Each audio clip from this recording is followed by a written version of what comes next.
I'm Scott Patterson, Director of Marketing here at Be Incorporated, home of the BeOS. We're here in our headquarters in Menlo Park, California, just north of the Stanford campus. We're glad you could spend some time with us today. We'll spend most of today taking a look at the Be operating system itself and the technologies within it that make it so great at handling the real-time manipulation of high-bandwidth digital media on low-cost personal computers. Before we jump into the OS itself, there's a couple of people we'd like you to meet, so why don't you follow me? Hello, good afternoon and welcome. Let me try and explain what we are trying to accomplish with the BeOS. First, we set out to start from a blank slate.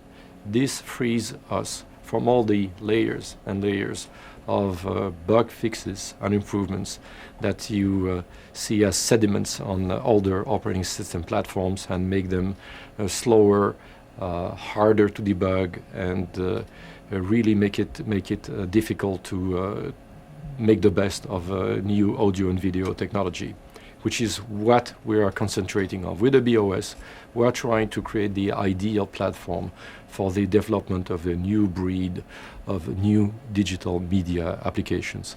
You've seen the success of Linux, so if you want a soundbite to summarize what we are trying to accomplish, we are trying to become the Linux of audio and video applications. So now, I hope you'll enjoy the demo, and the next person to explain what we are doing will be Frank Bozeman, our Vice President of Developer Relations. You're about to see a demonstration of the BeOS, the operating system we've built from the ground up to be the best in the world for people working with today's rich media, audio, video, and images. If you're considering developing software for the BeOS, then what I hope you see is the opportunity to build groundbreaking applications for a platform where the playing field is truly level. I also hope you see a focused market of customers seeking software that goes well beyond the functionality possible with today's operating systems. If the demonstration you're about to see piques your interest, then please do check out our website to learn more about the variety of programs we have in place to help you develop your products and bring them to market. So, when you're ready to edit media far more efficiently than you may have thought possible, or when you're ready to do some development on a system that makes programming fun again, then come spend a few hours with the BeOS. Of course, if one day you decide not to go back again, we won't complain. Thanks for your time, and enjoy the demonstration.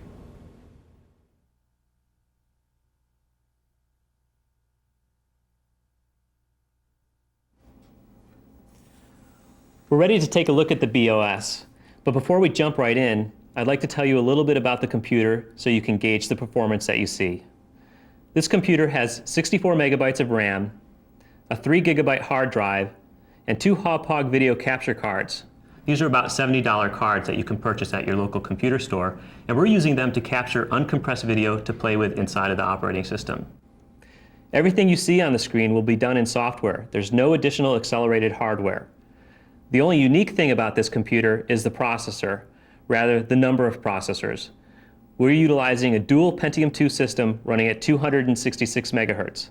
Although we'll utilize both processors for most of the demo, at times we'll turn one off so you can gauge how the system runs on a uniprocessor machine.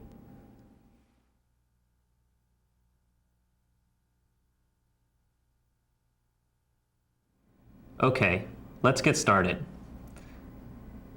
We haven't made any radical user interface changes in the BeOS. The idea was to make the learning curve of the BeOS as gentle as possible. So there's a familiar concept of disks, folders, which you double click on, and files and folders inside of those. Everything inside of the BeOS is live, so as I manipulate this window, you have live updating, even as I open and close the size of the window. There's context-sensitive menus, so if I wanted to move this item somewhere else on the disk, I simply navigate down the hierarchical file system and place it where I want it.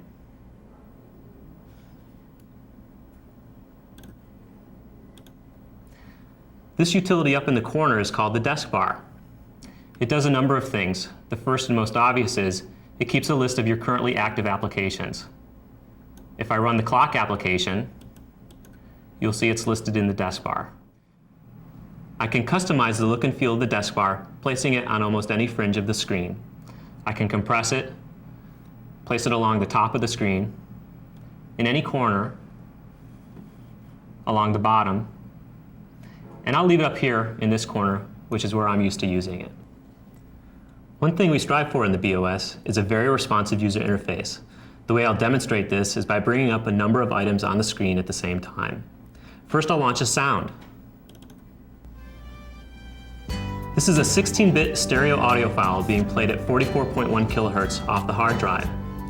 Even though we're playing this audio file, I can move windows around the screen, access menus, launch applications. I'll launch our CPU monitor, as well as our Mandelbrot. I can iterate in real time down on the Mandelbrot, and even bring up a movie. The first thing you'll notice as I move this movie around the screen is that nothing stops processing. The movie continues to play all of its frames. The audio continues to play without any glitches. You can have up to 9 virtual workspaces inside the BeOS. I'll bring up the Workspaces preference panel.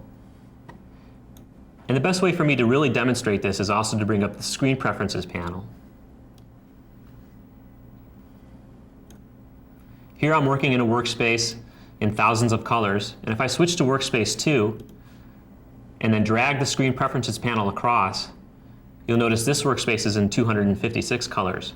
And if I go to the third workspace and drag across again, we're working in millions of colors.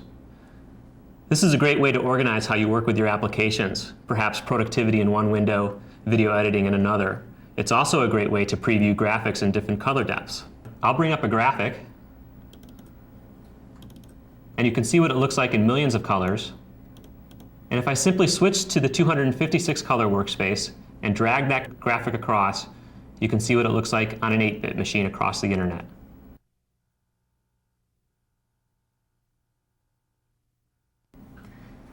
The BeOS is a fully symmetric multiprocessing operating system.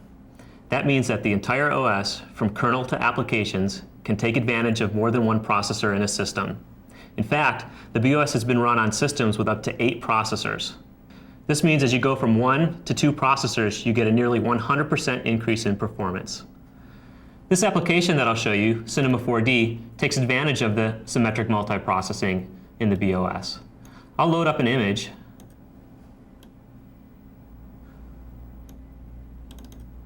And I'll also load up our CPU monitor so you can see the level of activity on each of the CPUs. The more green you see on each bar, the more that particular processor is being utilized. I'll go ahead and select render. The threads in this application are set to have a priority such that they soak up whatever excess CPU is available, and that's why you see both processors go to work on the problem. Let me turn off a processor for a minute and go ahead and re-render this image. What you'll notice as I turn the processor on and off is the rendering speeds up and slows down. The BeOS dynamically handles allocating threads to whatever the next available processor is. Today your thread might run on processor 1, and tomorrow it'll run on processor 4.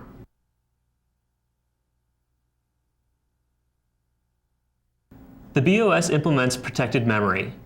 Applications and even the operating system processes themselves all run in their own protected memory address space. This means no single misbehaving application can take down the operating system or any other application. We've intentionally crashed an application inside the B operating system. What you see on screen is the resulting error message. Although this application is crashed, we can still run other applications. I'll go ahead and launch a movie and the clock application. We can return to our error message and get details about the crash, exactly what happened and where, and even go into the debugger. At this point, we could do things like seeing the state of the memory at the time of the crash.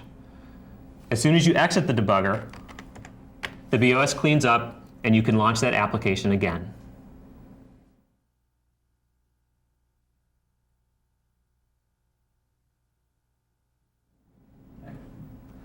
All of the networking in the BeOS is based on the internet standard TCP/IP protocol. I'll bring up the Network Preferences panel for a moment. We'll take a little look.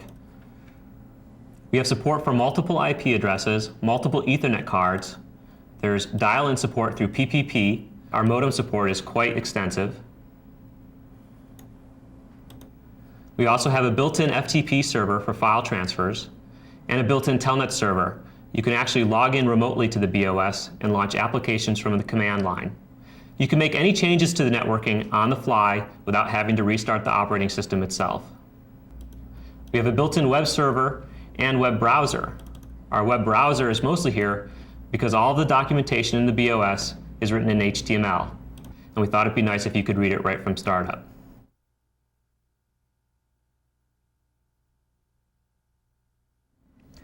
We refer to the BeOS as the MIDI-OS. That's because it's been designed from the ground up to handle the real-time manipulation of high-bandwidth digital media, such as graphics, audio, and video. Let's take a look at graphics. I'll bring up this 3D book. And what you can see is I can manipulate the pages in real time with good performance, turning them back and forth, whipping and warping them corresponding to how hard or how soft I pull the mouse. A gray book is pretty boring, so let's dress it up a little bit. I'll put this image here and this image down here. Now when I grab the pages, you'll notice that the image stays nicely mapped to the available surface of the page, no matter how hard or how soft I pull the mouse. We're not limited to static images. I can grab a couple of movies here, place one here and one here, and again grab the page and turn it back and forth. What you'll notice is the movie continues to play while it's being mapped to the available surface of the page. Things don't stop processing just because I'm utilizing this one object.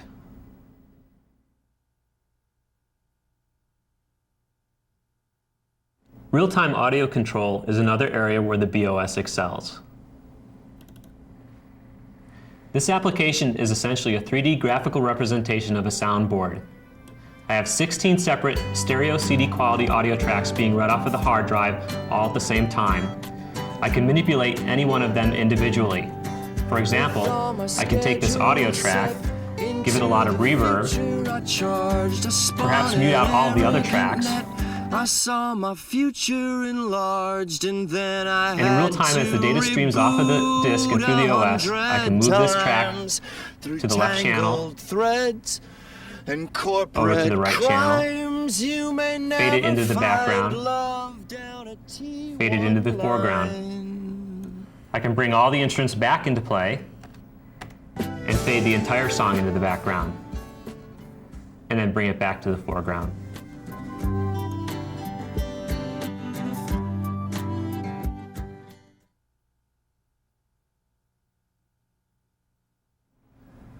The BeOS also handles the viewing and real-time manipulation of video. You can simply watch TV on your PC. We preserve nice motion on the screen even as you move this video window around. You can resize the window, and in this case, we don't lose a single frame. I can even have windows fall in front of a video window, and we do intelligent clipping.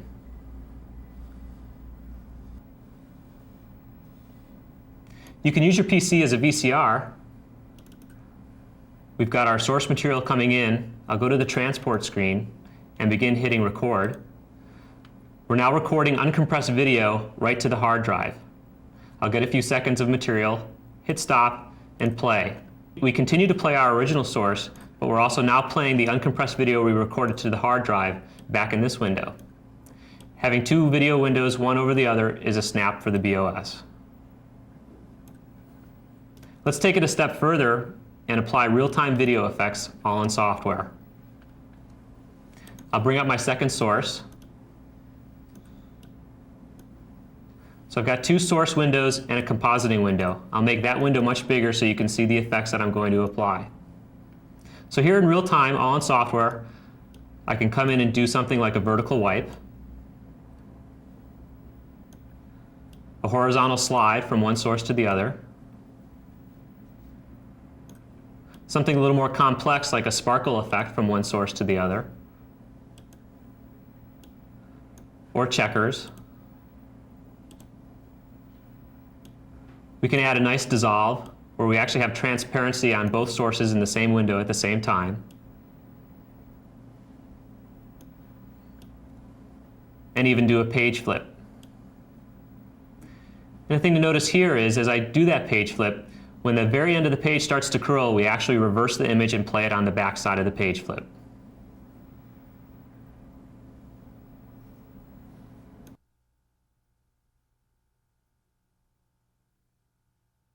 Although we've seen some great performance so far, we haven't really stressed the B operating system out just yet. Let's throw a bunch of applications at it and see just how far we can go. I'll start by launching these 5 applications. Let's place our CPU monitor right here up at the top of the screen so you can always see the level of activity on the CPUs. Fonts inside of the BeOS are all scalable in real time, up and down. In fact, I can do this as I cycle through the installed fonts.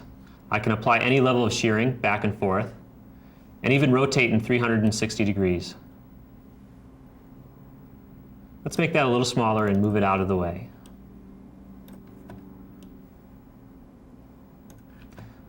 We've got our Minesweeper down here, and also our web browser, which I'll send off to the B homepage. We'll make our Mandelbrot a little smaller and iterate down on that and place it over here.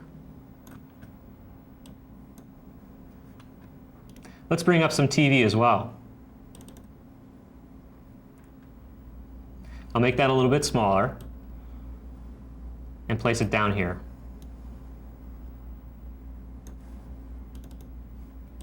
We'll bring up a couple movies as well. I'll place this one here in the corner and this one just above it. Let's also bring up a game.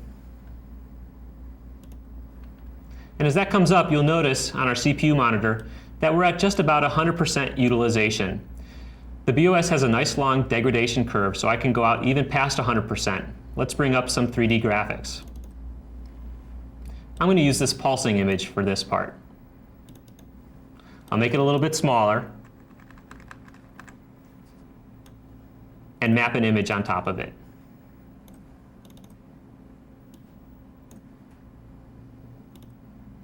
So even though we're out past 100%, I'll turn off one of the processors, effectively halving the performance of this machine. And what you'll notice is applications don't come to a screeching halt. Our video source continues to play at full 30 frames a second. Our movies are continuing to play smoothly. You'll notice that the pulse animation is starting to get a little bit staggered, but that's because we do intelligent prioritization of threads.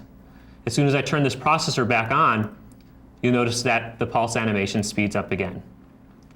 I'll turn the processor back off and back on again. The most important thing to note here is that even though we're having the performance of the machine, we still have a stable operating system. Well, that's the end of our demo and our day here at B. If you take away anything, we hope it's this. The BeOS is designed from the ground up to handle the real-time manipulation of high-bandwidth digital media on low-cost personal computers. If you'd ever like to stop by for a personal visit, we give live public demonstrations of the BeOS every Friday afternoon. Just sign up through our website. Thanks a lot.